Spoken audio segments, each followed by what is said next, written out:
Assalamualaikum warahmatullahi wabarakatuh. Perkenalkan, nama saya Ainunisa dari kelas D dengan prodi Bimbingan dan Konseling Universitas Negeri Makassar. Nah, di video kali ini saya akan menjelaskan mengenai tugas-tugas perkembangan pada remaja dan konsep diri pada remaja. Yang pertama yaitu tugas-tugas perkembangan remaja. Sebagaimana yang kita ketahui bahwa remaja merupakan masa transisi dari masa kanak-kanak menuju ke masa dewasa, di mana pada masa ini remaja memiliki kematangan emosi, sosial, dan psikis. Pada periode pra-remaja atau periode pubertas, anak tumbuh cepat yang mengarahkannya pada bentuk orang dewasa. Mereka sering membandingkan dirinya dengan teman-teman sebayanya sehingga akan cemas bila kondisinya tidak seperti model pujaannya atau teman-teman sebayanya. Pada masa remaja, hal itu semakin berkurang dan mereka mulai menerima kondisi jasmaninya serta memelihara dan memanfaatkan seoptimal mungkin. Remaja merupakan tahapan perkembangan yang harus dilewati dengan berbagai kesulitan. Untuk itu, tugas perkembangan remaja sendiri merupakan sikap dan perilaku dirinya sendiri dalam menyikapi lingkungan di sekitarnya. Perubahan yang terjadi pada fisik maupun psikologisnya menurut anak untuk dapat menyesuaikan diri dalam lingkungan dan tantangan hidup yang ada di hadapannya. Tugas-tugas perkembangan pada masa remaja yang disertai oleh berkembangnya kapasitas intelektual, stres, dan harapan-harapan baru yang dialami remaja membuat mereka mudah mengalami gangguan, baik berupa gangguan pikiran, perasaan, maupun gangguan perilaku. Stres, kesedihan, kecemasan, kesepian, keraguan pada diri remaja membuat mereka mengambil resiko dengan melakukan kenakalan. Selanjutnya, adapun tugas-tugas perkembangan pada remaja, yang pertama, mencapai hubungan baru yang lebih matang dengan teman sebaya. Yang kedua, mencapai peran sosial baik sebagai pria maupun wanita. Yang ketiga, menerima keadaan fisiknya dan dapat menggunakan tubuhnya secara efektif. Yang keempat, mengharapkan dan mencapai perilaku sosial yang bertanggung jawab.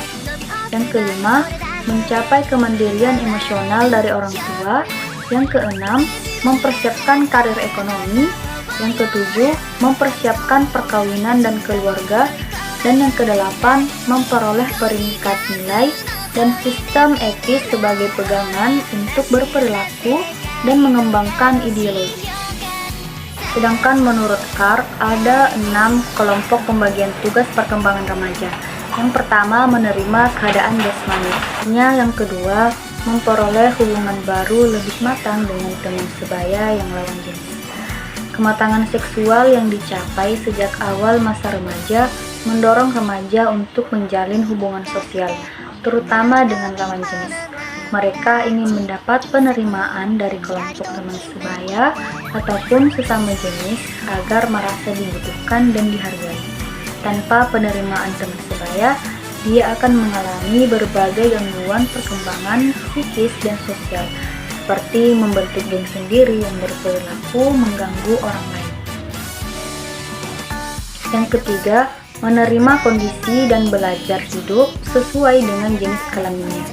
Sejak masa puber, apabila bentuk tubuhnya tidak memuaskan, mereka menyesali diri sebagai laki-laki ataupun wanita. Padahal, mereka seharusnya menerima kondisinya dengan penuh tanggung jawab. Remaja laki-laki harus bersifat maskulin, lebih banyak memikirkan soal pekerjaan, sedangkan remaja wanita harus bersifat feminin, memikirkan pekerjaan yang berkaitan dengan urusan rumah tangga dan pola asuh anak. Yang keempat, mendapatkan kebebasan emosional dari orang tua dan orang dewasa lainnya. Bebas di sini maksudnya bebas dari kebergantungan emosional merupakan tugas perkembangan penting yang dihadapi remaja. Apabila tidak memiliki kebebasan emosional, mereka akan memenuhi berbagai kesukaran dalam masa dewasa. Tidak bisa membuat keputusan sendiri dan bertanggung jawab atas pilihan yang ditempuh. Yang kelima, mendapatkan kesanggupan berdiri sendiri dalam hal-hal yang berkaitan dengan masalah ekonomi. Tugas lainnya adalah kesanggupan berdiri sendiri dalam masalah ekonomi karena kelak mereka akan hidup sebagai orang dewasa. Kesanggupan di sini mencakup dua tugas. Yang pertama, mencari sumber keuangan ataupun pemasukan, dan yang kedua, pengelolaan keuangan. Dan yang terakhir, memperoleh nilai-nilai dan falsafah hidup.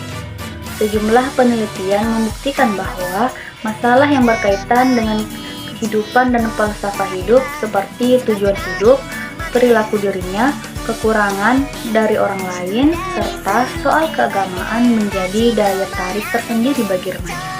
Para remaja memang diharapkan memiliki pola pikir, sikap, perasaan, dan perilaku yang menuntun dan mewarnai berbagai aspek kehidupannya di masa dewasa kelak. Dengan demikian, mereka memiliki kepastian diri, tidak mudah bingung, tidak mudah terbawa arus kehidupan yang sesat, dan akhirnya akan mendapatkan kebahagiaan. Selanjutnya yaitu faktor-faktor yang mempengaruhi pencapaian tugas-tugas perkembangan remaja. Dalam pelaksanaan tugas-tugas perkembangan remaja, ada beberapa faktor penting yang berpengaruh bagi kelancaran atau keberhasilan pelaksanaan tugas-tugas perkembangan remaja. Di antaranya, yang pertama, pertumbuhan fisik remaja. Artinya, apakah pertumbuhan fisik yang dialami oleh seorang remaja berjalan dengan sewajarnya atau tidak?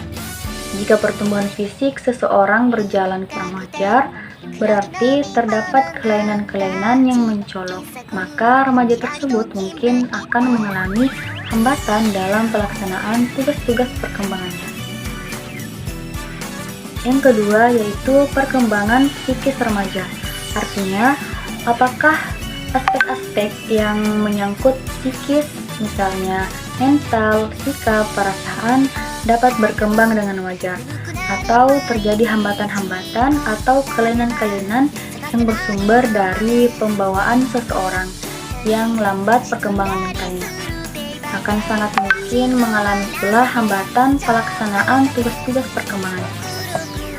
Dan yang ketiga, kesempatan bagi remaja untuk mempelajari tugas-tugas perkembangan. Artinya, ada atau tidak adanya kesempatan akan memperlancar atau menghambat pelaksanaan tugas-tugas perkembangan bagi seorang remaja. Yang keempat, motivasi dari dalam diri individu itu sendiri. Artinya, ada atau tidaknya, kuat atau lemahnya, motivasi atau faktor pendorong yang ada dalam diri seorang remaja akan memperlancar atau menghambat pelaksanaan tugas-tugas perkembangan remaja yang bersangkutan. Yang kelima, kelancaran pelaksanaan tugas-tugas perkembangan masa sebelumnya. Artinya, terjadi atau tidaknya kelambatan pelaksanaan tugas-tugas perkembangan seorang remaja dalam masa-masa sebelumnya seperti masa kanak-kanak dan masa pubertasnya akan mempengaruhi kelancaran pelaksanaan tugas-tugas perkembangan dalam masa remaja ini. Selanjutnya, dijelaskan pula bahwa faktor lingkungan, terutama lingkungan keluarga, sekolah, akan memberikan pengaruh terhadap pencapaian tugas-tugas perkembangan remaja. Oleh karena itu, lingkungan tersebut haruslah mampu menciptakan iklim yang sehat bagi pencapaian tugas perkembangan remaja. Selanjutnya, masalah-masalah dalam pencapaian tugas perkembangan remaja. Tidak semua remaja dapat memenuhi tugas-tugas perkembangannya dengan baik.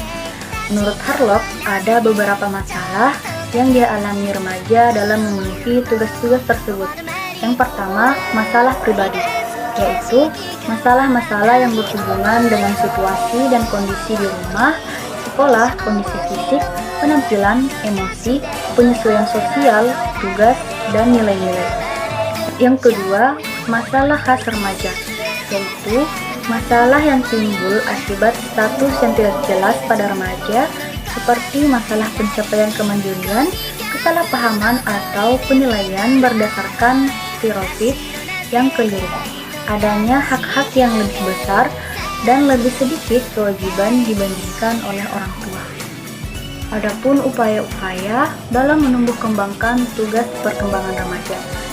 Untuk memperlancar dan menyelesaikan tugas-tugas perkembangan remaja, terdapat beberapa cara yang dapat kita lakukan.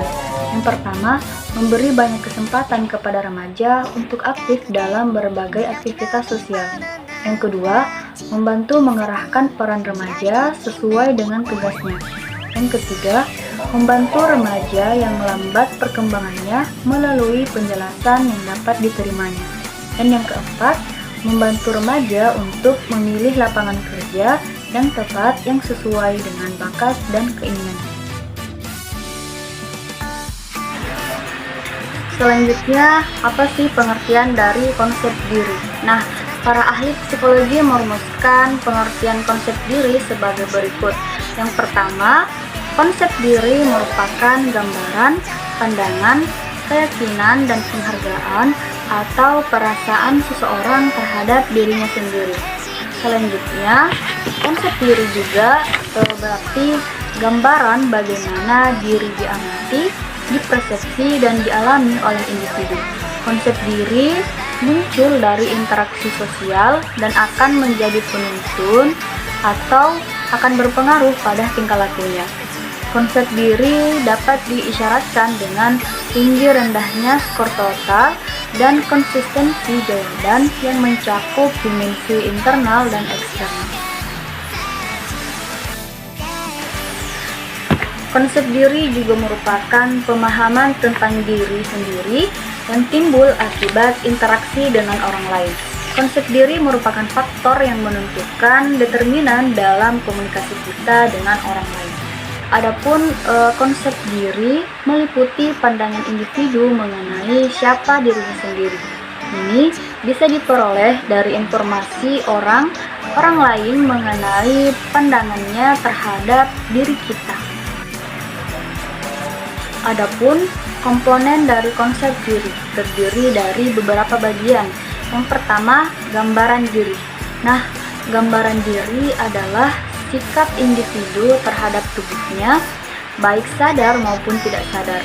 Ini meliputi potensi tubuh, persepsi, dan perasaan tentang ukuran bentuk tubuh. Nah, yang kedua, ideal diri. Nah, ideal diri ini merupakan persepsi individu tentang perilakunya yang disesuaikan dengan standar pribadi yang terkait dengan cita-citanya. Yang ketiga, harga diri. Nah, harga diri merupakan penilaian individu terhadap hasil yang dicapai dengan cara menganalisis seberapa jauh perilaku diri individu tersebut. Selanjutnya, ada 3 dimensi konsep diri. Yang pertama, pengetahuan tentang diri sendiri, di mana dalam benak pikiran seseorang telah memiliki data tentang dirinya. Semakin kita banyak tahu tentang deskripsi diri kita, maka semakin baik pula konsep diri kita. Misalnya, saya Aulia, kelas 2 SMA, pendiam, jago puisi, kurang pede, dan taat beribadah. Nah, wawasan mengenai diri sendiri ini akan semakin luas sesuai dengan dinamika konsep diri. Yang kedua, pengharapan terhadap diri, disebut juga dengan diri ideal, yaitu harapan dan kemungkinan terhadap dirinya akan menjadi apa kelak, sesuai dengan idealismenya. Karena diri ideal setiap orang berbeda-beda. Ada yang mengharap dirinya menjadi pengusaha yang sukses, psikologi yang takwa, dan begitupun sebaliknya. Ada pula orang yang ingin meraih popularitas dalam masyarakat. Selanjutnya, yang ketiga yaitu penilaian terhadap diri sendiri. Disadari atau tidak, kita terkadang menilai diri kita sendiri, khususnya menilai setiap tingkah laku kita. Contohnya, tingkah laku belajar saya menghasilkan nilai rapor 6,5. Ini berarti gagal.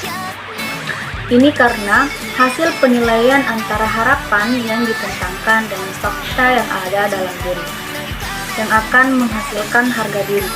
Semakin tinggi harapan dengan ketidaksesuaian terhadap diri sendiri, maka akan semakin rendah harga diri kita. Begitupun dengan sebaliknya. Selanjutnya, aspek-aspek konsep diri. Adapun aspek-aspek konsep diri meliputi sebagai berikut. Yang pertama, aspek fisik, di mana aspek fisik merupakan penilaian individu terhadap segala sesuatu yang dimiliki individu, seperti tubuh, pakaian, benda miliknya, dan sebagainya. Yang kedua, aspek sosial. Aspek sosial meliputi bagaimana peranan sosial yang dimainkan oleh individu dan sejauh mana penilaian individu terhadap performanya. Yang ketiga, aspek moral. Aspek moral ini meliputi nilai-nilai dan prinsip-prinsip yang memberi arti dan arah bagi kehidupan individu. Dan yang keempat, aspek psikis, meliputi pikiran, perasaan, dan sikap-sikap individu terhadap dirinya sendiri. Selanjutnya yaitu faktor yang mempengaruhi konsep diri. Yang pertama, pengaruh konsep diri terhadap pola asuh orang tua. Hadirnya orang tua akan mempengaruhi seorang anak dalam pembentukan dan perkembangan konsep dirinya. Hal ini sejalan dengan penelitian bahwa anak yang jarang komunikasi dengan orang tuanya akan cenderung memiliki konsep diri yang negatif, karena orang tua adalah kontak sosial yang paling awal dan paling kuat. Yang kedua yaitu pengaruh konsep diri terhadap teman sebaya. Teman sebaya mempengaruhi pola kepribadian remaja dalam dua cara. Yang pertama, konsep diri remaja merupakan cerminan dari anggapan tentang konsep diri teman-teman tentang dirinya. Dan yang kedua, seorang remaja berada dalam tekanan untuk mengembangkan ciri-ciri kepribadian yang diikuti oleh kelompok. Hal ini dikarenakan karena mereka merasa bahwa teman-teman itu sebagai saudara dan frekuensi interaksi mereka yang cukup besar di sekolah. Selain itu, hal ini dapat terjadi karena pada masa remaja, konsep diri mempunyai peranan penting di mana anak mulai mencari jati diri. Remaja yang menerima penolakan dari teman sebayanya akan mempengaruhi pandangan terhadap dirinya. Remaja akan berpikir bahwa dirinya tidak pantas memiliki relasi dengan orang yang lebih baik dari dirinya. Yang ketiga yaitu pengaruh konsep diri terhadap peranan penampilan fisik. Penampilan fisik merupakan konsep diri seseorang.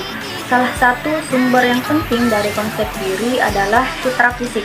Hal ini merupakan cara bagi seseorang melihat fisiknya yang meliputi tidak hanya apa yang dilihat dari pantulan cermin, tetapi juga berdasarkan pengalaman melalui refleksi orang lain.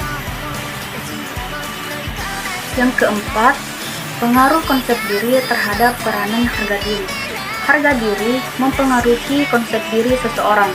Harga diri adalah deskripsi secara lebih mendalam mengenai citra diri yang merupakan penilaian terhadap diri sendiri. Harga diri akan berpengaruh terhadap tingkah laku seseorang, kepuasan hidup, dan kebahagiaan mempunyai korelasi dengan diri. Selanjutnya yaitu peranan guru BK dalam mengembangkan konsep diri remaja. Bimbingan dan konseling merupakan salah satu cara yang bisa dilakukan untuk mencari pemecahan atau mencegah terjadinya masalah pada peserta didik.